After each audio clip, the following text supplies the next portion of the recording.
Tem aí a sua Bíblia na mão, meu querido, minha querida, ou o aplicativo do seu celular aberto, e vamos abri-la num verso que provavelmente você já tem de cor, ok? E se encontra no livro de Josué, capítulo 1, verso 9. Esse é um verso muito citado pelo nosso querido amigo, muito amado, nosso querido Francisco Dirceu Barros, futuro ministro da nossa igreja, eu creio, um homem de Deus, um estudioso da palavra, um apaixonado por Jesus de Nazaré. E vamos abrir a palavra lá em Josué, capítulo 1 e verso 9, certo? Já estou sabendo que o Dirceuzão está por aí, ele agora está tirando uns dias para virar pescador, né? Aliás, pescador ele já é, né? Jesus chamou ele para ser pescador de homens, olha que coisa linda. Tem um sermão que eu quero preparar sobre esse significado do pescador, né? Na verdade, eu estou reunindo material bibliográfico para preparar essa mensagem, porque muita coisa está aqui no coração, que Deus tem colocado já faz tempo, mas tem qualidades e realidades do pescador que tem tudo a ver com a realidade daquele que abre o coração para o chamado ao ministério, certo? Ao ministério cristão, tá certo? E isso me chama muita atenção, né? Qualidades enfim, e identidade, né? O que significa, né? Por que Jesus não chamou a gente, né? Vem, eu vos farei catadores de goiaba, né? Ele não falou assim, né? Ele, vem, eu vos farei jogadores de bolinha de gude. Não foi assim, né? Jesus diz assim, vem, eu vos farei pescadores de homens. Tem um significado muito profundo nisso tudo. Mas esse é papo para depois, viu? Relaxa aí, certo? Por enquanto, deixa o meu Dirceuzão lá, querido, aproveitando os dias de férias, que ele merece, trabalha aqui só, e receba aí meu beijo, meu querido irmão, meu amigo amado, e vamos em frente. Então, verso número 9 de Josué, capítulo 1, certo? Bom, esse verso, ele se dá num momento em que Moisés é falecido, e Deus fala a Josué e o anima, né? Deus está ali encorajando Josué a seguir adiante. E é exatamente isso que o tema do nosso assunto hoje, né? Para você não desistir, para você seguir adiante, para você ter coragem. E que verso é esse? Verso 9, se você quiser depois você lê o capítulo inteiro, todo ele é muito rico, mas diz assim: seja forte e corajoso, não se apavore nem desanime, pois o Senhor, o teu Deus, estará contigo por onde você for. Amém? Olha que coisa linda. Para você, viu? Seja forte e corajosa, não se apavore nem desanime, pois o Senhor, o teu Deus, é contigo por onde quer que você ande. Amém? Ok, queridos. Olha, ontem foi aniversário do meu filho mais velho, o Daniel. Ele ontem fez 20 e poucos anos. Vou dizer não, viu? Vou dizer não. Fez 20 e poucos anos, 23, viu, moçada? Já é um homem, tá certo? É estudante de engenharia, um excelente estudante, um menino de Deus, já posso dizer um homem de Deus. Para nós pais sempre será um menino, viu? Eu me lembro de uma situação que foi vivida lá na universidade, onde eu sou professor, lá na Universidade Rural, e o Barbosa, se me fala a memória, foi com o Barbosa Lima Sobrinho, que já é falecido, um notável, e ele foi num desses eventos na universidade, e lá para as tantas, o evento foi ficando tarde, e ele, olha, vamos embora, que sabe como é que é, idoso tem que dormir cedo, aquela coisa toda, o pessoal brincou com ele, disse, olha, fica mais um pouquinho, a gente quer fazer um coquetelzinho, o senhor toma um guaraná aqui com a galera, com o pessoal que veio aqui lhe ver, e depois o senhor receber uns abraços, tirar umas fotos aqui, o senhor vá, pode ser? Aí ele pode, aí passou um tempinho e tal, ele, ó, depois de ter passado um tempo, comeu lá né, teve lá um momento de confraternização, ele disse, agora eu vou, viu? Aí o pessoal, mas o senhor já vai? Vou, sabe por quê? Eu vou porque o meu filho, ele tá gripado, ele tá doente, e eu preciso lá, eu preciso saber da vida dele. Aí o pessoal ficou, puxa vida, a gente nem sabia, o senhor já nessa idade, o senhor tem filho, né? O pessoal ficou logo imaginando que o filho dele fosse um menino pequeno, né? De rapaz, coisa linda. né? A pessoa nessa idade está aí ativo, com filho pequeno e tal. Eles, qual é a idade do seu filho? Bom, nessa altura, Barbosa Lima Sobrinho, segundo me contaram, nesse tempo ele já tinha quase 90 anos, era 80 e tantos, mas a cabeça dele extraordinária. E ele disse, meu filho tem 70 e poucos anos, ou seja, ele tinha a idade de ser avô de muita gente ali. Pois é, moçada, esses meninos crescem, para a gente sempre serão meninos, mas no tempo certo, no tempo de Deus, se tornam homens. E ontem o meu mais velho fez 23 anos e nós, sem querer fazer muita agitação, tempo de pandemia, nós demos um passeio no shopping rapidamente, fizemos ali umas comprinhas de algumas coisas que a gente estava precisando, compramos uns brebotinhos e tal, e fomos para um restaurante. E nesse restaurante, graças a Deus, conseguimos um lugar bem isoladinho, certo? Ali só a nossa mesa, e desfrutamos de momentos excelentes, maravilhosos em família ali. Só ficou faltando minha filha e o meu genro, que não puderam estar porque estavam viajando. Enfim, fomos eu, minha esposa, o Dani e o Samuel, certo? E aí lá para as tantas o Daniel virou para mim e disse assim, pai, olha, pai e mãe, conversando com a gente, disse, olha, eu tomei uma decisão. E a gente olhou assim, foi ontem, ele olha, eu decidi que eu não vou deixar, né, nesses tempos de pandemia, por muitas vias, por muitas maneiras, eu senti as coisas avançando sobre mim, meio que me desestimulando, e eu me sentindo um pouco acuado diante de toda essa realidade, mas eu tomei a decisão de não permitir que isso me influenciasse, certo? Que isso determine sobre a minha vida qualquer tipo de derrota, certo? Eu não vou permitir, certo? Por quê? Porque eu sou o dono da minha vida, tá certo? Eu entendi o que ele estava dizendo, que ele é um menino de Deus, e a gente diz assim, pois é, Deus é o Senhor de todas as coisas, ele tem um coração no Senhor, eu sei disso, mas ele estava dizendo assim, eu sou protagonista da minha caminhada, tá certo? E eu não vou permitir, certo, que por mais que, né, a minha formação profissional conte com um ou outro professor, que não seja exatamente aquele professor dos sonhos, porque, queridos, olha, eu sou professor universitário. E a função do mestre, a função dos mestres da nossa vida, né, todos eles de alguma maneira se tornam professores, uns são formados, outros não, certo? Nós recebemos, na verdade, grandes lições de pessoas que têm diploma e que não têm, às vezes, talvez muitas das grandes lições que a gente recebe na vida vêm de pessoas que sequer passaram pela escola, porque eu digo pela escola formal, ou seja, a escola da vida ensina muito.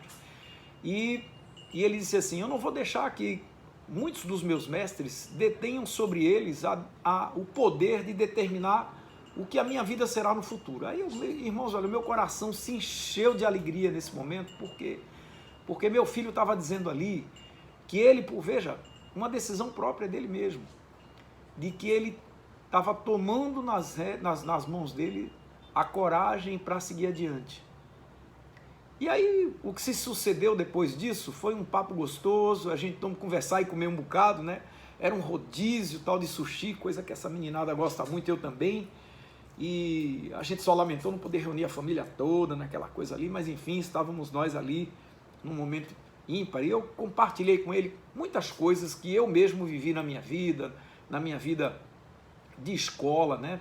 Porque nós temos ao longo da vida da gente, irmãos, mestres extraordinários e outros nem tanto. Aliás, tem alguns que conseguem, né, que tentam pelo menos, ao invés de fazer você subir um degrau acima, tentam fazer você descer um degrau na vida. Gente que ao invés de ensinar, atrapalha a caminhada. Pessoas que muitas vezes, eu talvez, né, trouxesse aqui histórias extraordinárias. O meu Dirceuzão aí já deve estar pensando aí algumas histórias extraordinárias. Eu andei lendo nos livros dele algumas histórias extraordinárias de pessoas, de grandes personalidades, certo? Da ciência, inclusive, que passaram por momentos terríveis, certo? Em que um ou outro tentou ser o mestre da desgraça, ao invés de ser aquele que ensina para ir à frente, certo? Abafa para a pessoa não crescer, certo? E ali, claro, meu coração se encheu de alegria, porque meu filho declarou da própria voz, né? E isso não foi fruto de discussões que a gente estivesse tendo aqui dentro de casa, certo? A gente sempre quer aqui dentro do nosso lar, nós queremos aqui sempre que seja um celeiro de estímulo, né? Um celeiro de ver essa galera ir para frente. E temos todos assistido aí nas televisões, nos canais, nos muitos canais que a gente se comunica, o quanto a educação sofreu, né, e está sofrendo, né? Eu sou professor, estou vendo isso, tá certo? Então, assim, a luta é grande, e a tentativa de retomada é grande, a ansiedade é grande, mas em meio a tudo isso, luta depois de luta. E aí o que acontece? Nós precisamos de coragem. Precisamos da coragem que o meu filho teve, a ousadia de declarar com a sua própria voz e dizer, olha, eu estou de posse dessa coragem para ir adiante. Certo? Por que eu estou falando que isso é importante? Porque, irmãos, olha lá, todos nós temos os nossos medos, eu tenho os meus, você tem os seus, a gente tem os nossos receios, temos os nossos anseios, o que nós não podemos deixar é que os nossos medos nos paralisem. Temos assistido, ligue a sua TV, abra a sua internet e você vai ver o mundo inteiro clamando por mudanças, o mundo inteiro clamando não apenas por conta da pandemia, mas por conta de situações que o mundo inteiro está vendo, muita gente tentando para todos os lados buscar narrativas e maneiras de fazer você pensar desse jeito ou daquele, e aonde nós firmamos o nosso pensamento e o nosso coração? Vou dizer a você aqui, irmãos, ó, na palavra de Deus, tá certo? É essa palavra que nos faz conservadores, viu, moçada? É essa palavra que nos faz conservadores. Eu não estou querendo falar aqui do conservador político, eu estou falando daquele conservador que quer conservar os bons valores da palavra de Deus para a nossa caminhada. É essa palavra que nos convida a olharmos para uma instituição divina chamada família, que é a base da sociedade, certo? Que tem sido atacada e achincalhada por um mundo de coisas. Ligue a sua TV e você vai ver. Experimenta assistir 10 minutos dessa porcaria, desse lixo chamado Big Brother. Experimenta ligar lá para você ver o que é. O que se prega ali. Se você quer perder seu tempo, jogar lixo na sua mente, no seu coração, você liga e vai assistir aquela porcaria. 1000 vezes você tocar a sua vida procurando outras coisas melhores para fazer, porque não há nada pior do que aquilo. Mas enfim, eu estou só usando isso como expressão, como ilustração, para você ver o seguinte: o mundo tem o seu discurso, as universidades têm o seu povo, cada um tentando de alguma maneira enxertar na mente das pessoas, no coração das pessoas, aquelas suas convicções, e se você não tiver coragem para se levantar a favor daquilo que você crê, você acaba sendo engolido, certo? E se você for engolido, você vai fazer o quê? Você vai parar. Porque os desafios vão continuar aí. E nesse meio, muita gente até perde a coragem, perde a vontade de dar o próximo passo. E o que nós precisamos, irmãos, é de ter coragem. É essa coragem que ontem o meu coração se encheu de orgulho quando eu ouvi meu filho dizer: eu não vou permitir que o mundo diga a mim, tá certo? O que eu vou fazer da minha vida, o que minha vida vai ser lá na frente. Sou eu que vou tomar a rédea dessa caminhada, amém. O que não significa que meu filho não vai enfrentar desafios. E aí o papo da gente ontem foi longo, eu não vou ficar aqui repetindo, né?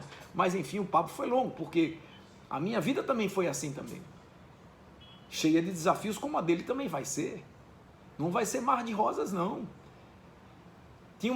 Eu tinha um azulejinho no meu gabinete que ele se perdeu por alguma maneira. Alguém quebrou e não me falou nada, mas enfim, deixa pra lá. Ele dizia o seguinte: mar calmo não faz bom marinheiro. Entendeu? Mar calmo não faz bom marinheiro. Por quê? O que faz o bom marinheiro, que sabe lidar com o barco de pesca que precisa sair para pescar, só acontece no mar que está lá catucando para um lado, mexendo para um lado, mexendo para o outro. A escola da vida vai ensinando à medida que os desafios vão sendo apresentados. E aí, quando a gente entende aquilo que, quando Jesus disse: na vida tereis tribulações, mas sejam animados, animem-se. Por quê? Porque eu venci o mundo.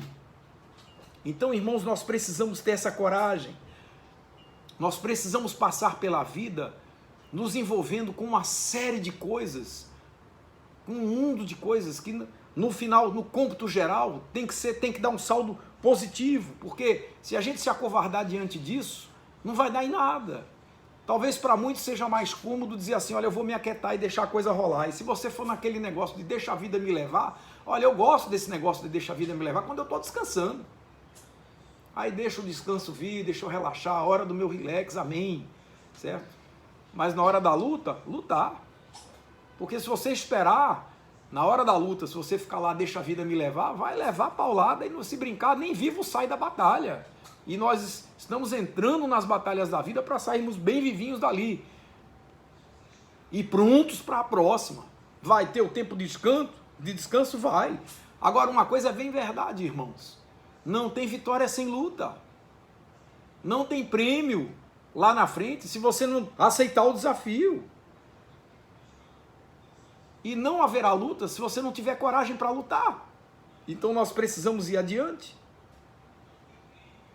Lá no capítulo 2 do livro de Apocalipse, diz assim, olha, quem tiver ouvidos para ouvir, ouça o que o Espírito diz à igreja. A aquele que vencer, o darei comer da árvore da vida que está no meio do paraíso de Deus. Olha que coisa linda. Então, aquele que vencer, diz lá no verso 11, não receberá o dano da segunda morte. Àquele que vencer, darei de comer do maná escondido, e lhe darei uma pedra branca, e na pedra um novo nome escrito, o qual ninguém conhece, senão aquele que o recebe. Está lá no verso 17 do capítulo 2. E no verso 26 diz assim, aquele que vencer e guardar até o fim as minhas obras, eu lhe darei poder sobre as nações. Meu irmão, minha irmã, quer ver a graça de Deus, a glória de Deus se manifestando em você e através da sua vida? A palavra é essa, tenha coragem, porque Deus vai dar a você a vitória, amém? Então celebre, eu sei que o mundo não está fácil, a pandemia está aí, nova variante, e olha, vamos lá, se aparecer uma nova amanhã, quem sabe, eu não sei, mas vem o que vier, eu tenho que estar pronto. Seja como for, eu tenho que estar pronto, você tem que estar pronta. O mesmo livro de Apocalipse, no capítulo 3, diz lá no verso 5, aquele que vencer será vestido com vestes brancas, e de maneira nenhuma riscarei o seu nome do livro da vida, e confessarei o seu nome diante do meu Pai e diante dos anjos do céu. Eita, coisa linda! Meu irmão, minha irmã, a gente não tem outra escolha senão que seguir adiante. Então, eu tenho aqui de maneira bem óbvia, né, bem gostosa, dois aspectos importantes, convidando você a encher o seu peito de coragem e seguir adiante. Primeiro aspecto importante, importantíssimo, escute essa, coragem não requer absolutamente nenhum treinamento, nenhuma habilidade especial, amém? Não é esse negócio de fulano tem coragem, fulano não tem coragem. Olha, vamos lá. Tem coisa que eu tenho coragem para fazer, tem coisa que eu não tenho coragem para fazer, mas aquilo que eu tenho sai da frente, meu velho. É isso aí, tem coisa que eu tenho habilidade para fazer, outras não. Entendeu? Então, tem gente que não tem coragem de subir numa escada porque tem medo de altura, mas se você botar essa pessoa para fazer outras atividades, ela faz atividades que aquele que sobe na escada com tanta destreza não consegue fazer. É assim, as habilidades são muitas. A coragem, ela vai começar quando você se dá conta de que te falta alguma coisa para dar o passo. É aí que ela começa. É nessa hora que os nossos medos... Escuta essa, é nessa hora que os nossos medos acabam se tornando nossos grandes mestres. Que é isso, pastor? Os nossos medos podem se tornar nossos mestres? Podem, claro. Eles são importantes. A gente precisa ter um certo temor, alô? A pessoa que anda diante da vida, não tenho medo de nada. O que é isso? Para com isso. Medo é uma coisa saudável. O sentimento de ter medo também é bom pra gente. Vamos lá. Por quê? Porque se você não tiver medo de nada, uma hora dessa você vai sair fazer besteira. Por que você não atravessa a rua de olho fechado, já que você não tem medo de nada? Atravessa uma avenida sem saber se o carro está passando ou não. Eu garanto que não vai demorar muito, você vai levar uma lapada que, se brincar, Deus queira que você saia vivo. Se o que bater em você for uma bicicletinha infantil. Entende? Então a coisa não é assim, irmãos. Nossos medos nos ensinam que nós não somos perfeitos. Nossos medos nos anunciam o tempo todo que nós precisamos ser aperfeiçoados. É por isso que o apóstolo Paulo diz lá que a tribulação ela também produz seus frutos. E a tribulação produz paciência, e a paciência, se você tiver paciência, você vai se tornar uma pessoa experiente, e quanto mais experiente você fica, mais cheio de esperança você vai ficar no coração, porque você vai aprendendo a lidar com as coisas da vida. Então, vamos lá, e a esperança, diz a palavra, ela não traz confusão. Por quê? Porque o amor de Deus foi colocado no coração da gente. Então os nossos medos acabam nos ensinando que nós não somos super coisa nenhuma. O único super é Deus. Amém? Os nossos medos nos ensinam que nós não somos infalíveis. A gente falha, irmão. Sabe por quê? Porque gente feito eu e você, a gente falha, a gente tropeça, a gente faz o que não devia fazer, pensa o que não devia pensar, fala o que não devia falar e por aí vai. E aí o que é que eu faço para lutar contra isso? Eu preciso ter coragem, certo? E os nossos medos acabam sendo grandes mestres para nos ensinar a andarmos com uma saudável prudência, certo? Alguém já disse por aí que a coragem é uma escolha que você não pode negar a você, a não ser que você queira desistir.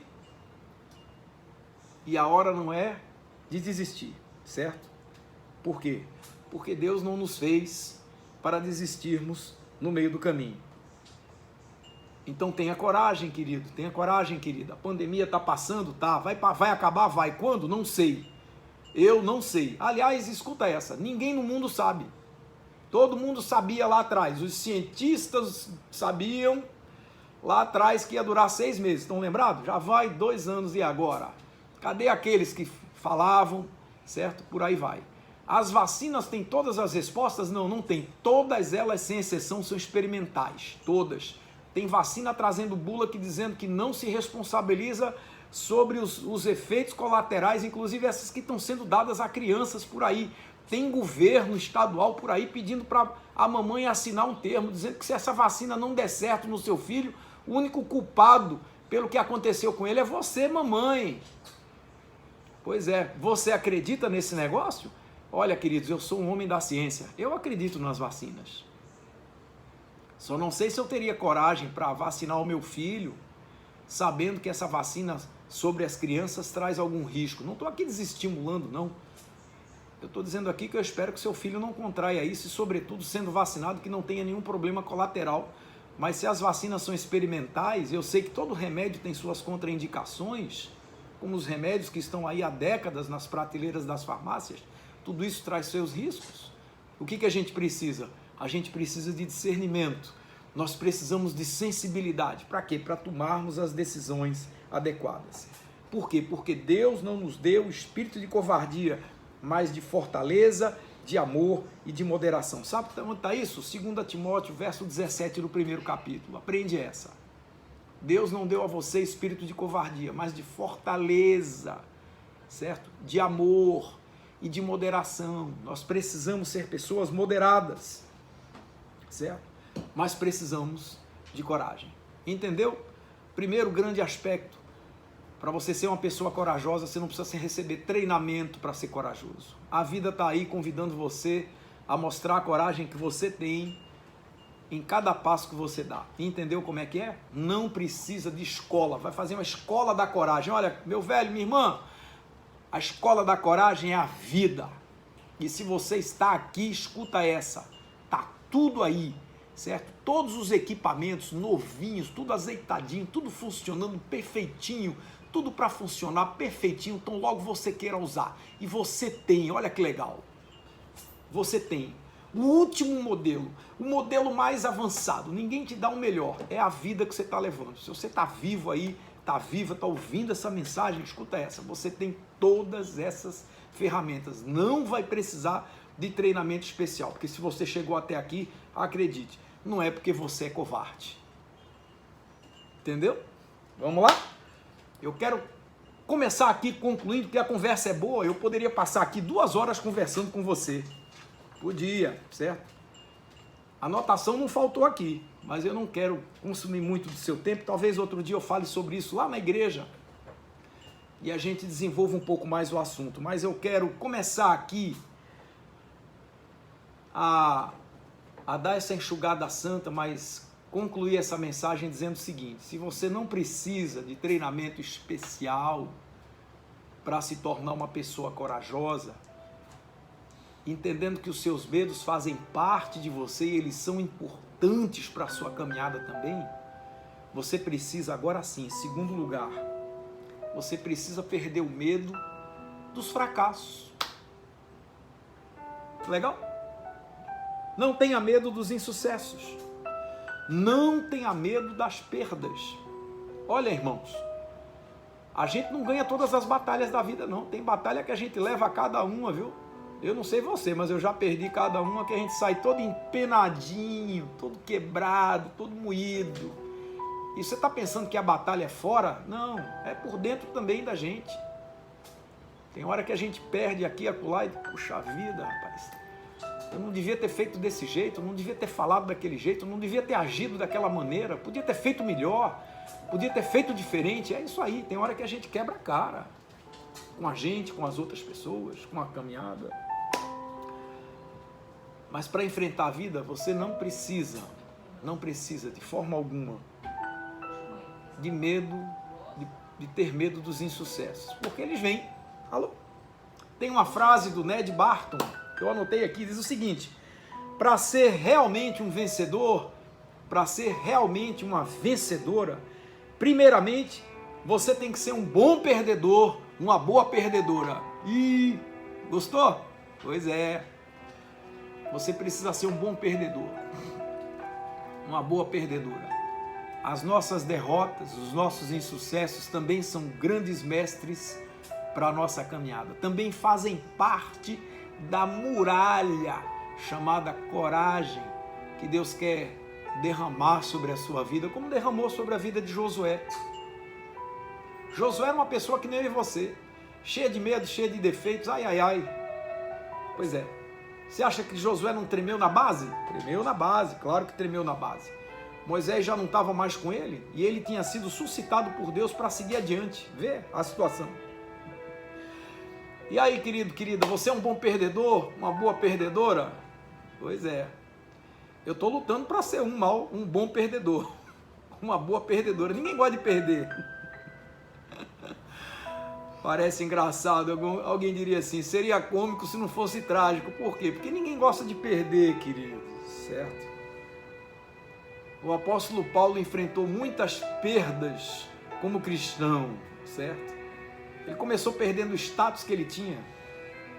Paulo era fariseu dentre os fariseus, imagine. Paulo era um cara, eu não vou dizer que era como um deus, nada disso, mas Paulo era um cara extremamente bem gabaritado, destinado a compor o sinédrio. Paulo era um cara, meu Deus do céu, criado, né, educado dentre os mestres de Israel, todo prontinho, e de repente se tornou um perseguido porque entregou a vida a Jesus. Olha, entregar a vida a Jesus é isso aí, meu velho, viu, minha irmã? É um desafio depois do outro, e a gente precisa de muita coragem para a gente encarar o chamado. É verdade, não é fácil, não é fácil, mas é bom demais, tá certo? Então a gente precisa ser um bom perdedor, uma boa perdedora. O apóstolo Paulo, quando enfrentou tudo isso, ele diz lá no 1 Coríntios, no capítulo 9, ele diz lá no verso 22, irmãos, eu me fiz de fraco para com os fracos, para ganhar os fracos. Me fiz de tudo para todos, para por todos os meios chegar a salvar alguns. Olha lá. Paulo, que ele está dizendo aqui, ele diz assim, eu aprendi a viver. Eu não precisava todo o tempo me mostrar aquela pessoa arrogante, dona da verdade. Aliás, nós não somos donos de nada, irmãos. É a verdade quem nos possui, certo?